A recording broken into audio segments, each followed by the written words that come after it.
జబర్దస్త్ సంబంధించిన ఆర్టిస్టులు కూడా తీసుకొస్తున్నారు, వాళ్ళు కూడా ఎంకరేజ్ చేస్తున్నారు. కానీ వాళ్ళు మాత్రం వేరే వేదికలపైన మంత్రులే తిట్టేంత స్థాయికి వాళ్ళు ఎంత అండి, వాళ్ళ ప్రాణం ఎంత.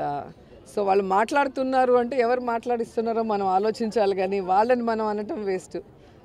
వాళ్ళు ఎంత చెప్పండి మనుషులు పాపం. వాళ్ళు ఏదో చిన్న చిన్న షోస్ చేసుకొని చిన్న చిన్న క్యారెక్టర్స్ చేసుకునే వాళ్ళు.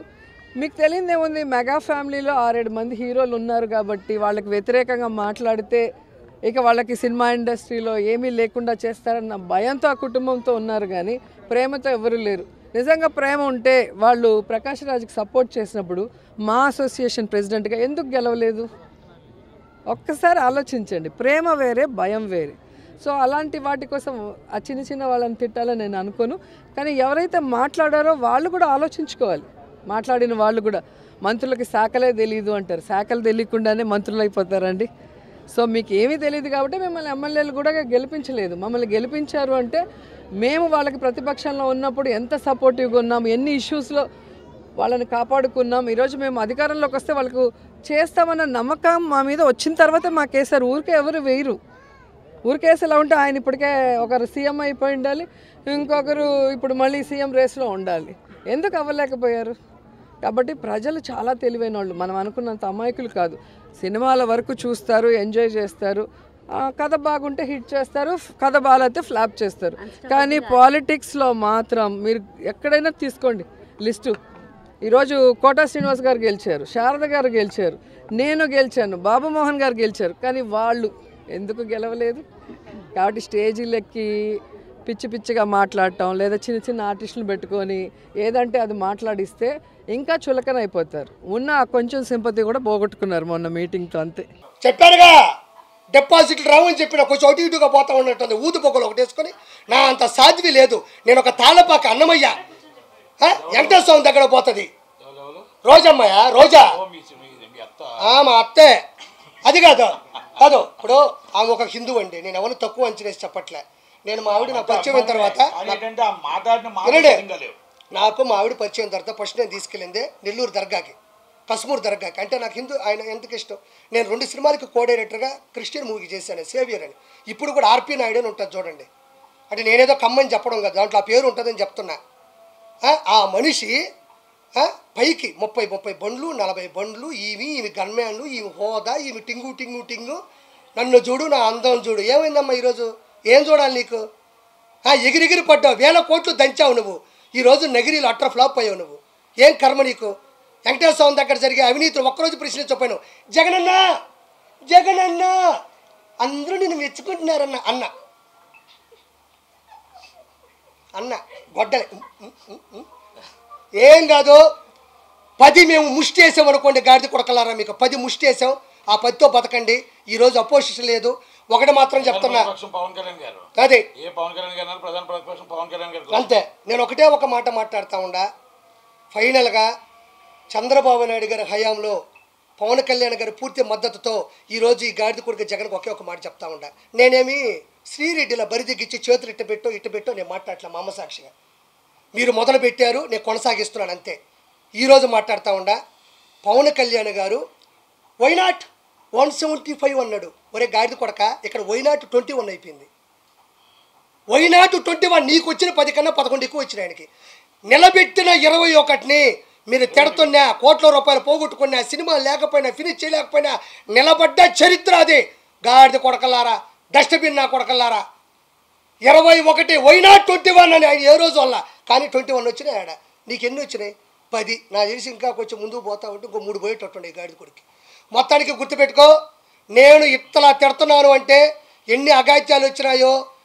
అక్కడ తిడుతుంటే తిరగబడ్డ తమ్ముడిని చంపేసి నుంచి ఆవేశం వచ్చింది. ఇసుక దందాలు చేసి గుంటలు పోయి మొత్తం చెరువులన్నీ లోడేస్తే నాకు ఆవేశం వచ్చింది. వెంకటేశ్వర స్వామిని నాశనం చేస్తే నాకు ఈ ఆవేశం వచ్చింది. గంజాయిని నడి రోడ్ల మీద పట్టబగులు అమ్ముతుంటే నాకు ఈ ఆవేశం వచ్చింది. జగన్మోహన్ రెడ్డి ఉచ్చలాంటి ముందు తీసుకొచ్చి మిగతా వాళ్ళందరికీ అమ్ముతుంటే ఆంధ్రాలో నాకు ఈ ఆవేశం వచ్చింది. నా ఆవేశంలో నేను 100 అంట. ఓకే, నెక్స్ట్ నుంచి నెట్టని చెప్పినట్టు సినీ ఇండస్ట్రీలో కూడా ఈ డకాయిట్ నా కొడుకు ఎవడైతే ఉన్నాడు, ఎవడిడు పోసానే పోరంబోక నా కొడుకు ఇట్ట అంటాడు, గాడిద కొడుకాడు. వాడు పోయాడు, వాడికి ఎఫ్డీసీ చైర్మన్ అంటే ఫిల్మ్ డెవలప్మెంట్ కార్పొరేషన్, ఎవడికి తెలియదు. వాడు ఏ రోజు ఫిల్మ్ డెవలప్మెంట్ కార్పొరేషన్ అంటే నట్టి అనుకున్నంత నాలెడ్జి, నట్టి కుమార్ అనుకున్నంత ప్రేరణ, నట్టి కుమార్ అనుకున్నంత ఆవేదన ఏ రోజు ఆ గాడిద కొడుకులో నేను చూడలే. ఎఫ్డీసీ చైర్మన్ అంటే అయ్యా జగన్మోహన్ రెడ్డి గారు చిరంజీవి గారి ఇంటి ముందు ఇది చేద్దాం, లేకపోతే నాగార్జున గారితో పెట్టి కొంచెం వీళ్ళందరినీ నిధులు తీసుకొని ఒక ఇల్లు కట్టిద్దాం, లేకపోతే ఇంకోటి చేద్దాం, ఎఫ్ఎన్సీసీ చేద్దాం, ఫిలిం ఛాంబర్ చేద్దాం, 24 క్రాఫ్ట్స్ ఉన్నాయి వాటిని పైకి తీసుకొద్దాం, సార్ రకరకాల సంఘాలు ఉన్నాయి, లేకపోతే నిరుపేద కళాకారులకు ఇల్లు పట్టాలు ఇద్దాం, లేదంటే నిరుపేద కళాకారులకు 24 గంటల భోజనం అనే ఒక పథకం పెడదాం, పాపం ఆర్టిస్టులు కృష్ణానగర్లో భోజనం పెడతాం. ఈ వదిలేసి చిరంజీవి గారు ఓడిపోయారు, పవన్ కళ్యాణ్ గెలవడు, చిరంజీవి గారు ఓడిపోయి ఒరే బొచ్చుగా 21 వచ్చిన ఈ గాడిద కొడుకుడు చిలకలూరుపేటలో వీడికి ఏమొచ్చినాయి, వీడికి ఆ రోజుల్లో డిపాజిట్ రాని గాడిద కొడక ఈరోజు పవన్ కళ్యాణ్ గారు అనే స్థాయిలో మీద గాడిద కొడకలారా తిట్టారు. ఈరోజు ఒక చరిత్ర అయిపోయిన ఆ తిట్లోని కలిపి. కాబట్టి ఇంత గొప్ప విజయాన్ని అందించిన ప్రజలందరికీ నేను వాళ్ళ పాదాల మీద పడి నా నమస్కారాలు తెలియజేసుకుంటూ, నేను మీ కిరాకార్పిని. జై చంద్రబాబు, జై పవన్ కళ్యాణ్, జై బీజేపీ, జై లోకేష్ బాబు, జై ఆంధ్రప్రదేశ్. విశాఖపట్నానికి సముద్రం ఎంత అవసరమో కొండలు కూడా అంతే అవసరం. వాటిని సగం చేసి అక్కడ నువ్వు ప్యాలెస్ కట్టుకుంటావా, అక్కడ ఇల్లు కట్టుకుంటావా, వెంకటేశ్వర కొండ మీద క్రిస్టియానిటీ పెస్తావా, వెంకటేశ్వర కొండ మీద ప్రసాదం లేకుండా చేస్తావా, వెంకటేశ్వర కొండ మీద అన్నం ఉడకుండా చేస్తావా, వెంకటేశ్వర కొండ మీద నువ్వు పౌను పొరాకులు, సిగరెట్లు, మటన్లు, చికెన్లు వండుకొని తింటావా? నువ్వు వండుకొని లేదా? నువ్వు లైవ్ టికెట్గా నేను మాట్లాడతా. నీ సడుగుళ్ళు, నీ ముననా కొడుకులందరూ వెంకటేశ్వర కొండ మీద ఎన్ని ఆకృత్యాలు చేశారు. ఈరోజు 1000 రూపాయల టికెట్లు సామాన్య మానవుడు గోయిందంటే పోతున్నారు. ఈరోజు పైకి వెళ్తే సామాన్య మానవులకి నీళ్లు లేవు. ఒకప్పుడు చక్కటి మజ్జిగ, కాఫీ, చిన్న పిల్లకాయలకి వెంకటేశ్వర సన్నిధిలో కదా వెంకటేశ్వర ఒళ్ళు కూర్చున్నట్టు సాంబార్ రైసు, కార్డ్ రైసు, ఎట్ట టీటీడీ ఈక్వల్ టు టీడీపీ నుంచి చంద్రబాబు నాయుడు గారి హయాంలో. ఈరోజు ఏమైంది? ఈ గాడిద కొడుక్కి వెంకటేశ్వర స్వామి అంటే నీకెందుకంత చులకన? ఈరోజు ఏమైంది నీ బతుకు? నీకు అపోజిషన్ లేకుండా చేసింది ఈ పొజిషన్. పోయి అడుక్కు తిను. నువ్వు ఆ సజ్జల రామకృష్ణారెడ్డి, ఆ భార్గవ రెడ్డి, నీ ఐపాక్ టీము కొడక గొట్టా నా కొడకల్లారా. ఈ కొడాలని ఎట్టపోయినాడు ముసలోడు, బొచ్చుగాడన్నాడు. ఎరా బొచ్చుగా నా కొడక రారా, నువ్వు ఎక్కడ నువ్వు రాను ముందు మాట్లాడుతావు. నా కొడక తల దించుకొని ఈడు ఆ వలమనేసి గన్నవరవాడు తల దించుకొని పోతావు. ఏం సిగ్గు లేదా నా కొడకలారా? ఎలా ఓట్లేస్తారనుకున్నారా మీకు జనాలు?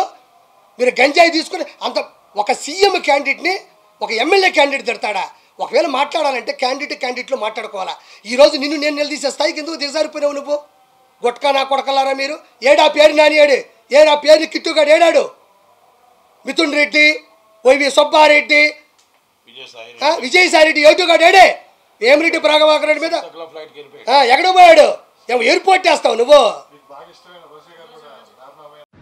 అందరికీ హాయ్ అండి. నేను మీ హైపరాది పిఠాపురం ఎమ్మెల్యే గారి తాలూకా. ముఖ్యంగా ఇంకా ఈ ఓటేసిన గుర్తు పోకముందే కూటమికి గుర్తుండిపోయే విజయాన్ని అందించినటువంటి ఆంధ్రప్రదేశ్ ప్రజలందరికీ కూడా చాలా చాలా చాలా పెద్ద థ్యాంక్ యూ. 10 సంవత్సరాల నుంచి ఎన్నో అవమానాలు, ఎన్నో తిట్లు, ఎన్నో కష్టాలు ఇవన్నీ భరించి ఒక్కడే తన సొంత డబ్బుతో ఎవరి సహాయం లేకుండా ఒక పార్టీని నడిపించి ఏ పదవి లేకపోయినా సంపాదించిందంతా సహాయం చేసిన పవన్ కళ్యాణ్ గారి కష్టానికి ఈరోజు సరైన ఫలితం దక్కినందుకు, ముఖ్యంగా 70,000కు పైగా మెజారిటీతో ఆయన్ని గెలిపించిన పిఠాపురం ప్రజలకి, అలాగే ఆయన అనుకున్నట్టు కూటమిని ఈ స్థాయిలో నిలబెట్టిన ఆంధ్రప్రదేశ్ ప్రజలందరికీ కూడా థ్యాంక్ యూ సో మచ్ అండి. ముఖ్యంగా ఈ గెలుపును అందరూ పాజిటివ్ వేలో జరుపుకోవాలని మనస్ఫూర్తిగా కోరుకుంటున్నాను. ఎందుకంటే మనల్ని మోసం చేసిన నాయకులను విమర్శించండి, అలాగే ఆడవాళ్ళని కూడా చూడకుండా ట్రోల్ చేసినటువంటి సోషల్ మీడియా వాళ్ళని విమర్శించండి, కానీ ఎవరైతే సగటు కార్యకర్తలు ఉంటారో వాళ్ళని మాత్రం ఎవ్వరూ ఏమనకండి. ఎందుకంటే వాళ్ళు కూడా మనలాంటి వాళ్ళే. గెలిస్తే ఆనందపడతారు, ఓడిపోతే బాధపడతారు. కాబట్టి అలాంటి వాళ్ళ జోలికి వెళ్లకుండా మన గెలుపుని హ్యాపీగా పాజిటివ్ వేలో చేసుకోవాలని మనస్ఫూర్తిగా కోరుకుంటూ థ్యాంక్ యూ.